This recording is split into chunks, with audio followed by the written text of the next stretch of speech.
Yo, what's going on, snipers, and welcome back to our Chicago Blackhawks franchise mode here in NHL 23. So, in last episode, we finally won our first Stanley Cup, and hopefully it's the first of many, because I think this team definitely has it in them to probably win a lot more, because we do have still a lot of our team under contract going into next season, and I think we should have enough cap space to bring back a lot of the players that we might be losing. So like Connor McDavid might be able to come back for one more year.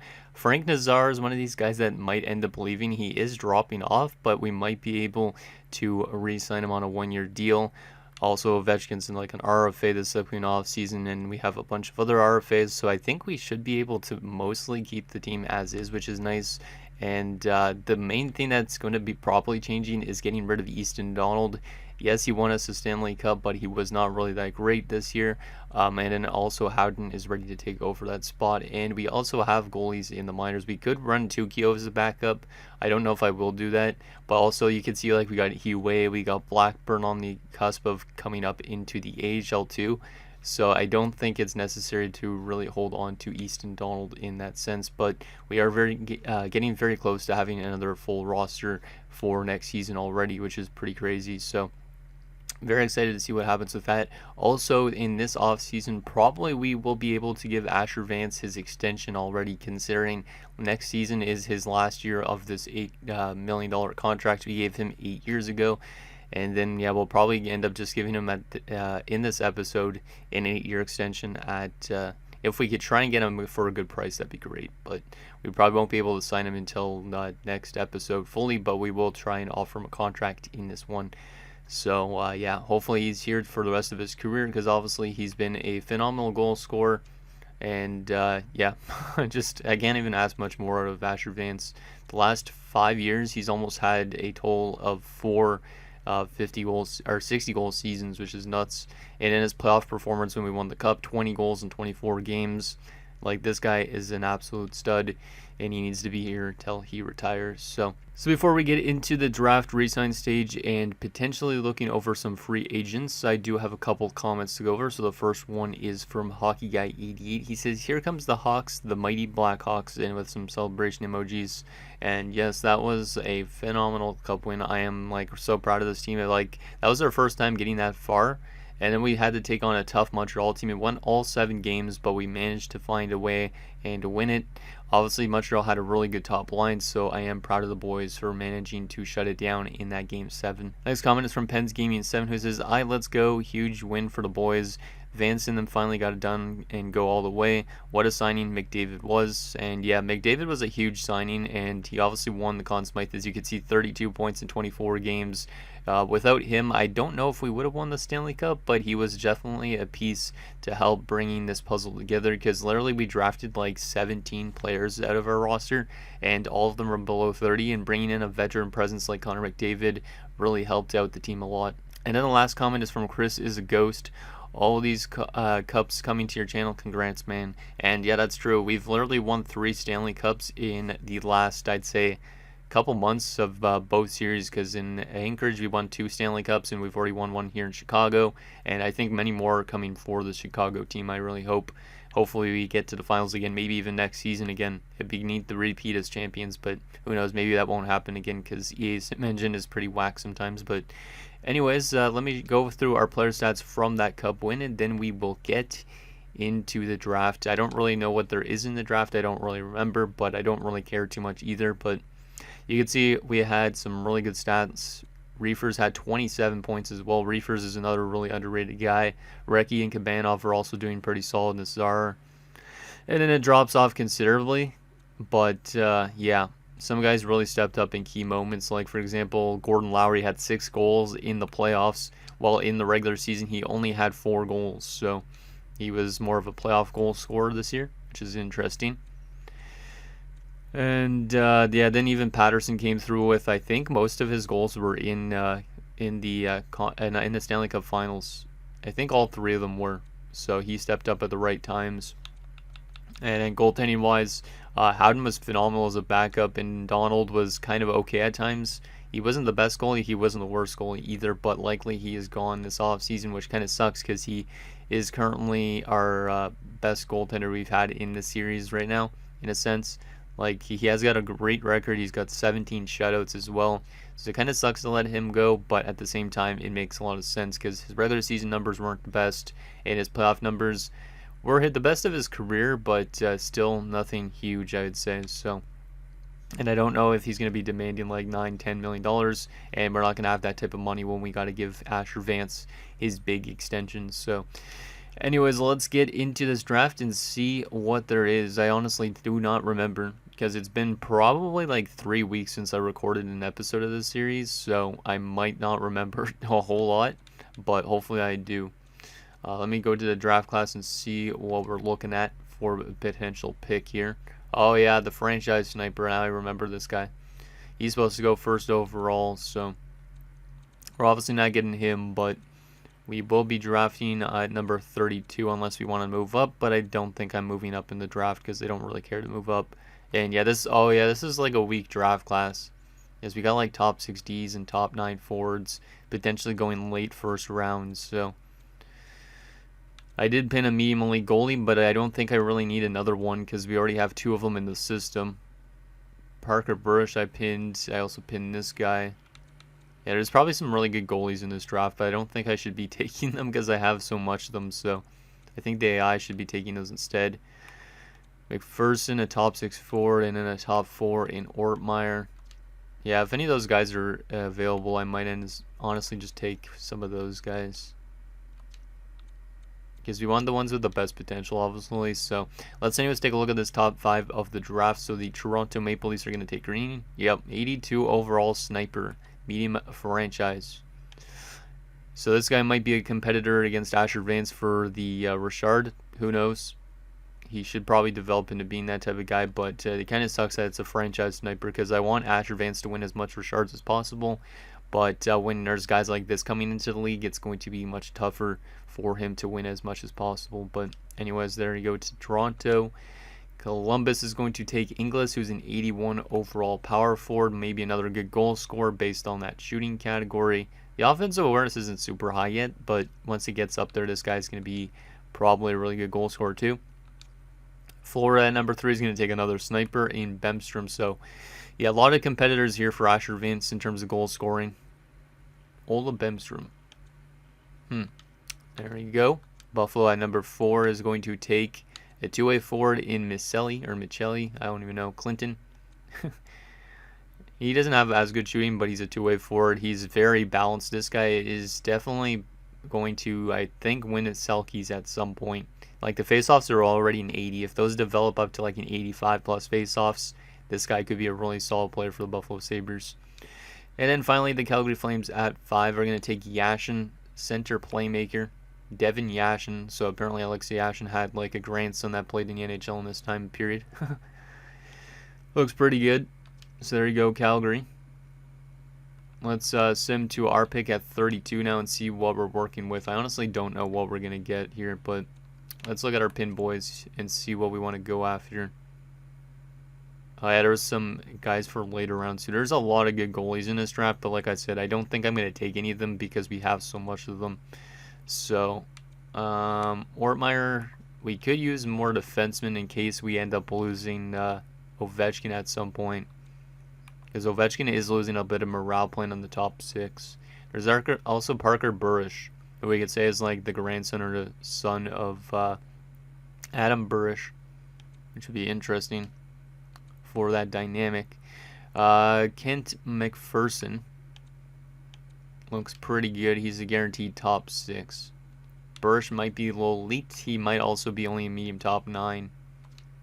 I might take Burrish though. I like his size because I like kind of like shorter players that could kind of skate really quick, so I might take him. Yeah, I think I'm going to take Parker Burrish. Why not? Just because of the fact that Adam Burrish played here, it might be kind of cool to have another Burrish in Chicago, so let's take him.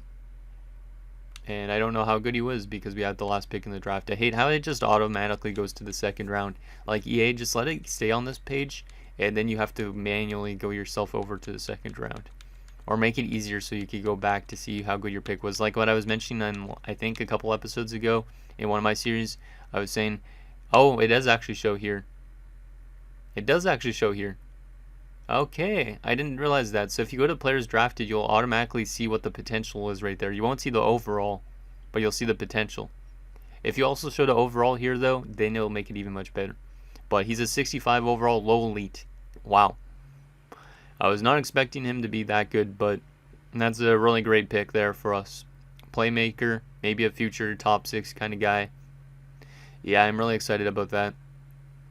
I was not expecting him to have all these X factors as well. He has scaled up though as his zone ability, which is pretty cool. So if only AI players pulled off lacrosse moves, because it would be crazy if we were watching like a Stanley Cup Finals in OT and then all of a sudden this guy just pulled out of Michigan. But unfortunately, that's not going to be the case. But that's a really solid pick. For not knowing fully about that guy, I like that pick a lot. Let's sim to our next pick at 64. We'll probably auto sim soon, no, because this draft class isn't the best. Braden Del Monte could be a low elite, and we do need defensemen, so yeah, let's take Braden. Why not? And wow, he was another low elite apparently. Yeah, this player's drafted screen is actually helpful, but EA, you definitely need to add their overalls here on this part too, because then I wouldn't have to scroll back and see how good he is. Like, I could see that he's a low elite, but I can't see what overall he is on that screen. If you put the overall and all that type of thing, it'll make it much easier. Then I won't have to do this multiple times. And yeah, 62 overall, two-way defenseman. Damn. And X factors as well. Jeez. We're getting so lucky with our drafting in this series. Like, I feel like we've drafted so many good studs already. Like, this guy might be a good replacement for Ovechkin, but he might want to get into our top 4. But we've literally drafted tons of good defensemen over the years. Like, there's already, like, a couple of them that are on other teams and stuff like that are in top 4 situations. So, it's kind of nuts how much we've drafted in terms of, like, NHL projected players. Yeah, the rest of this is not looking too good, but I might as well go with a medium top 9. But this guy's 20 years old. Yeah, he's probably not going to be that good then. He's only 4 years out, but still would be in the NHL 24. But he is a power forward. That has me a little bit intrigued. Matt Polacek, also 20 years old. Yeah, this draft class is not really that great. There's already supposed to be medium 7ths going soon too. Let's see, pinned players. There's still the 2 goalies, but do I need them? Probably not. Could use them as trade value, but I don't really like cheesing AI. This guy's also 19. There's also this guy who is supposed to go 7th round that might be low elite. Curtis Corey. And if he's that good, it'd be kind of interesting just because of X-Tech's Cedric Corey guy. So, let's just take this guy already. Why not? And he was also a low elite. And oh, that was not the last pick of the round, so 57 overall. I guess that pick we got in a trade. I can't remember what trade it was, but there's 3 low elite players for us in this draft so far. And at 96, are we going to find another low elite here? I might just go with a medium top 60, man. Randy Weiss. Character maturity, teammate utilization. He's 5 years out. He's probably not going to make it, but I might as well just grab ourselves a top 60 unless one of these other guys are better, which Alianuk might be. And then you have Gonchar. Let's take a chance on Gonchar. I don't really care. Low top 60. Okay, there's our worst pick of the draft yet. I'm not going to even look at his overall, but yeah, EA, not AI, what am I trying to say? EA definitely needs to add that to the screen, no overalls. Make it a lot easier. Yeah, we're in a stage where I might have to auto sim soon. There is a top 9 enforcer, so just for the memes, we're going to take this guy, Landon Nesbitt. A- physical, everything else is not that good, but we'll take this guy just to give maybe our AHL team some grit. 58 overall enforcer. Those might be the picks we got from the Dallas Stars for Cavana. I can't remember what we got exactly for him. But yeah, we have a lot of young prospects coming in this draft again. Do I want to actually take the goaltender just for the value? Probably not. I might just take like a starting goalie instead. There is maybe a low 4 offensive defenseman. I have seen those guys kind of simulate really good sometimes. So Kim Anderson, we're going to take you. Low top 60. Damn, I was hoping you'd be low top 4, not low top 6. Yeah, this draft class is really dipping off in quality quite a bit. Zachariah David. Oh yeah, the guy that I said sounds like he has a really religious name. Sure. We'll take you even though you're supposed to go undrafted. Low 4, okay. Not bad. That's better than the low top 6. And our final pick of this draft. I didn't expect to go all the way to the 7th round, but we're just trying to find random steals here. Low top 6, that's 19. This guy might be an OFD in low top 4 as well. Bryson Visakis. Let's take Visakis, why not? And he was a low 7th D. Jeez. So there's our draft. I'd say a pretty good draft, especially Burrish, Del Monte, and then Corey as well is pretty good. The rest of them, not so much, but excited to see how they develop, and maybe some of them will be in our lineup one day. So there is that. Let's get to this re-sign stage. We have a lot of scouts to re-sign. Jeez. Why is it like 10 scouts to re-sign? Well, that's like a ton of scouts to bring back. Oh well. We'll get them all signed back up because we need our scouting system to be still as good as possible. All these scouts have been doing a really great job on finding us some good players. So shout out to them for helping us win that first Stanley Cup, because we have drafted really well in this series.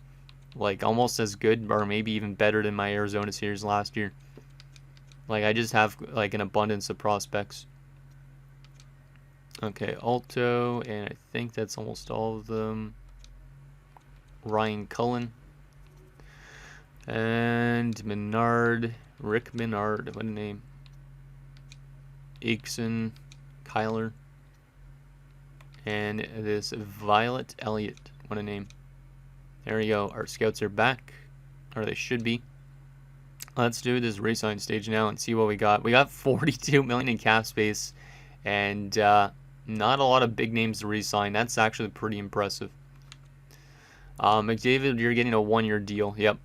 We're giving you that money. We have that money. We might as well give it to you. And Nazar for 1 year is not wanting too much. I might bring him back. I am going to let go of a couple guys, though, because they're like depth pieces. So I am going to let go of Demetrius Hart. He barely played a role this year. But we could easily replace him with another depth guy. I could bring him back. He is only 27. He actually wants a 2-way deal. If he's going to accept it, I will bring him back. Why not? But, yeah. We are going to let go of probably a couple AHL guys just to make room for the younger guys that are coming in. Bilas is a 70 at 22. We'll give him an ELC. Why not? And this guy does not look like he's going to develop. Ribeiro, we're going to sign you because I think you were a first rounder. We'll sign Corbett as well, even though Corbett looks like he's not going to pan out. Klimchuk, low top 4, 19, offensive defenseman. We'll sign him just to see if he grows to being somebody, and we do need some good prospects down there anyways. So Vanier was a 3rd rounder. I don't think he's going to make it. We're going to let it go of him. And then I'll probably let go of a couple guys in the AHL. These guys want 2-way deals as well, though. They're only 25. I could bring them back. I could bring some of them back. Let's see. 1-year deal. See if he'll accept a 1-year 825K, because I don't mind keeping the AHL team as good as possible still. So there we go. And then the other UFAs like Nazar and Johansson. I am going to let go of Johansson, I think, though. Yeah, because he's like listed as a top 6 defenseman. He is a really good defender. When we brought him in, he had 7 points in 18 games. Didn't play a playoff game, but he is a really solid defenseman. But the thing is, we don't really need him anymore. We just need another depth defenseman. So I will release him and see where he goes. And then, yeah, probably we might bring back Frank Nazar, to be honest. Sign Blackburn. I don't know about this fringe starter, though. Yeah, I think I'm going to let go of that fringe starter since we have so many goalie prospects. So, yeah, the big ones for UFA still are Nazar and Donald. But everybody RFA-wise, there's not a lot of RFAs on this team. I do like Brigley. He was a really solid bottom 6 guy for us last season. So I am going to bring him back on a 1-year deal at 1.4. I do like Patterson, but it sucks that he isn't developing really that well. That's actually a pretty good price, 3 years at $17.50. I don't mind that. I might honestly try the 85% trick with this still too, just because That way we keep our cap space as good as possible. Also, like I said, we do need that money for Asher Vance too, so we might have to trade away some players next offseason to maintain our cap in a sense, but I think that's a movable contract if we end up doing it. So let me just do an 85% trick and see if we can knock him down a little bit to around 1,500 for 3 years. That would be pretty good. And Nitamaki, what are you wanting for 3 years or something? Oh, you're a bit more expensive, and you only have a couple more years of UFA or RFA status. I'll qualify you for this year, but I don't know if Nitamaki's going to be here long term because of that. And then Ovechkin, oh yeah, he's getting a little bit pricey, and he only has 1 more year of RFA status as well. We'll qualify Ovechkin as well. And then Tukio, we will resign you because you want a 2-way contract. And then it comes down to Nazar and Donald, pretty much. Yeah, we have a good salary cap structure with this team. I really like it. Of course, we have to see all these scouts resign first, which is kind of annoying. Before we see if McDavid resigned, which, yep, he does. Perfect. I don't think anybody should really reject with this. So Hart rejected, apparently. And Patterson rejected. So we'll just give Patterson what he wants. We should be able to move that contract. I don't really care too much. Let's advance, see if we get him now. We should be able to. I think he accepted, it says.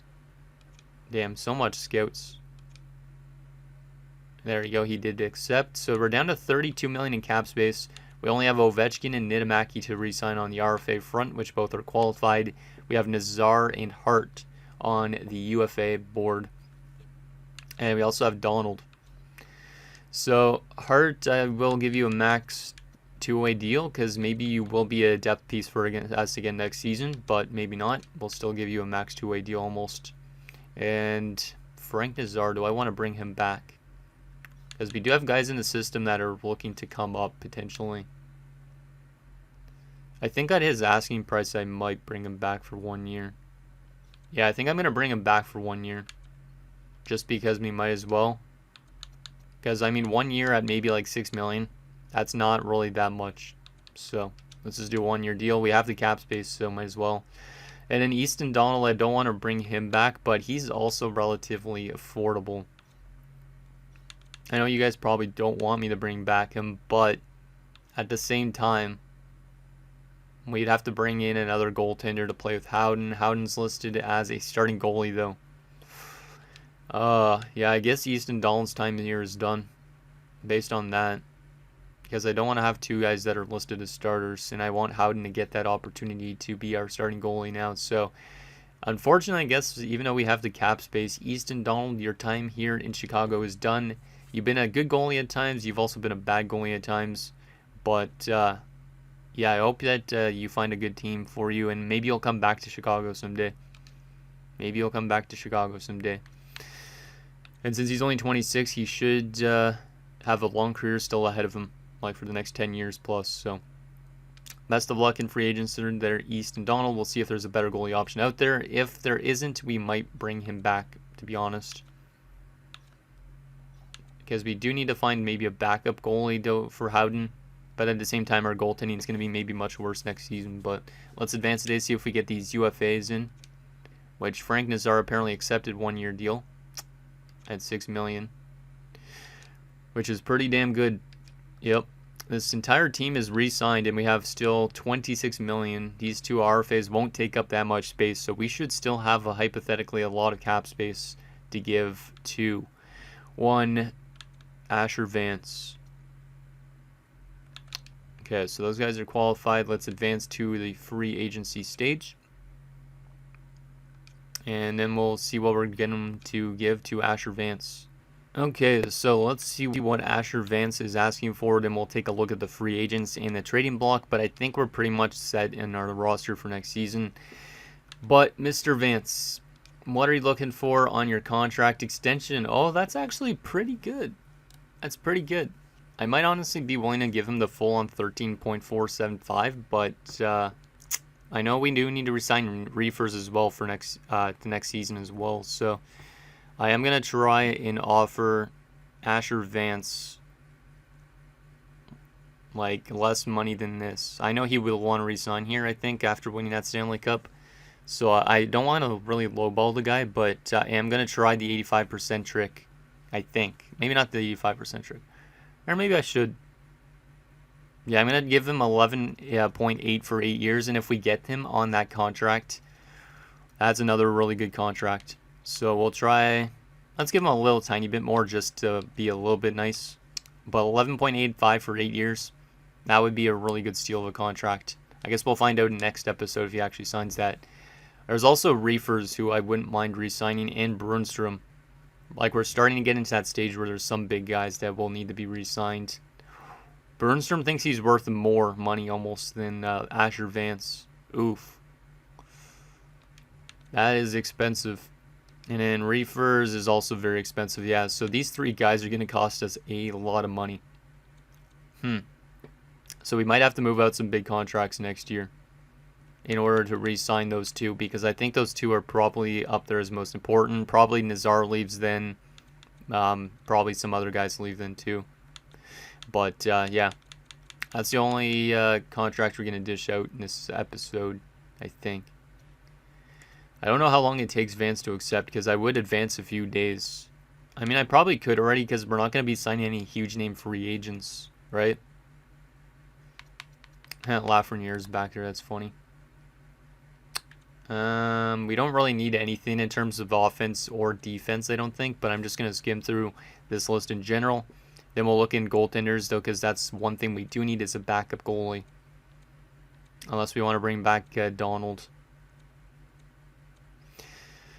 Yeah, I don't think we're really going to bring in any forwards unless we want to bring in a depth piece or something like that. Something to help with a deeper run. Obviously, we do have Ovechkin and stuff to re-sign, though, so that's going to knock us down a little bit cap-wise. So it's not like we could go out and knock out like one of the biggest free agents possible, but... I'm trying to look at like their asking prices on some of these guys as well, though, because if people want like 875k as like an 80 overall, that'd be a really good depth piece for that price. Like this price point on Braden Tracy's not bad, but Korolev 2.5, bit expensive.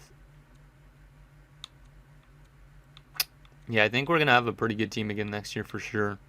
And I think I might actually advance a few days already just to see Asher Vance accept our contract, because I think that's a monumental thing for us to do to end this episode, is see if he actually accepts. Okay, so I don't really see a whole lot. We do need maybe a depth, what is it? This might be a good depth forward here. Is he a UFA? He is. A Certe. Yeah, this guy might be a solid depth option, to be honest. So he might be one of the guys. And then we need a depth defenseman, maybe. Is there any depth defenders down here? Not seen any depth defensemen so far. Seen a lot of depth forwards. There's got to be one depth defenseman down here. Damn, there's like barely any depth defensemen, it seems like, at least in the 78 range. There's a minor top two. We could bring in this guy as a depth option. I don't really care. So there's that. And then goalie-wise, since we need a backup goaltender. Who is interested in Donald out of curiosity? The Philadelphia Flyers, huh? Of course it's a team that's like competing. But if we're looking for a backup goalie, though, there is options out there. There's a Scavello guy. And the Scavello guy might be actually a good option. He's bounced around between the AHL and NHL. 81 listed as a backup. Only wants 825k as a 26-year-old. That might not be bad. It's affordable. And then there's also this guy that had medium elite potential at some point, but isn't really going to reach that. So there's that. And Trenton Klimchuk, who has played some time in the NHL. He's played for bad teams, though, apparently. Or last year he played really bad, but who knows, maybe he'll play good for us. So there is that. Let's take a look at the trading block, and then we will maybe advance like a couple days just so we could see if Asher Vance accepts that contract. But I honestly don't think we're making trades. Unless you guys really think there's an option for us to make trades, I don't think it's necessary at all with the quality of our roster. Like, I feel like our team should definitely make it far again next year in the playoffs, but knowing EA, we're going to be a first-round exit. So if you guys see anything on the block, though, that I should maybe target to make us even better, let me know. But there's not really much ways to improve our team anyways. But yeah, because we have McDavid still, and we have Vance still next season, and then it's just more about kind of like keeping our team as is. And then we also got to re-sign like those big guys like Reefers and Brunstrom at some point. So there you go. That is that. Let's advance a few days already, just to see if Vance accepts. Shouldn't take long to find out about him. And it's not like we're losing out on any big free agents anyways. Come on, please accept, Asher. How long is it going to take for him to accept? He does accept. Let's go. That's a huge, huge deal. And that is a cheap price point, too. Absolutely insane. Asher Vance is re-signed here in Chicago for the next 8 years. That's all I wanted to see to end this episode. He's literally only getting paid 3.5 basically more than he was before. And yeah, he's worth every single penny if he's going to score that much goals. The next big ones, though, like I said, Reefers and Brunstrom are going to be super expensive. But at that point, we might honestly have to trade away somebody to free up cap space. Nazar's probably gone next offseason for sure. And there's all these other like low-end contracts we can move out, like Bales, for example, to re-sign those type of guys. But it is looking very exciting for next season based on that alone. So anyways, guys, that's going to do it for this episode of our Chicago Blackhawks franchise mode. So in next episode, we will take it to free agency. We might make trades if you guys think that's even necessary. And yeah, we'll start up the season simulation, probably simulate halfway through the season just to see how the team's doing, because we should be back into the playoffs again next year and hopefully winning another Stanley Cup. So guys, think down below, and I'll see you guys next time.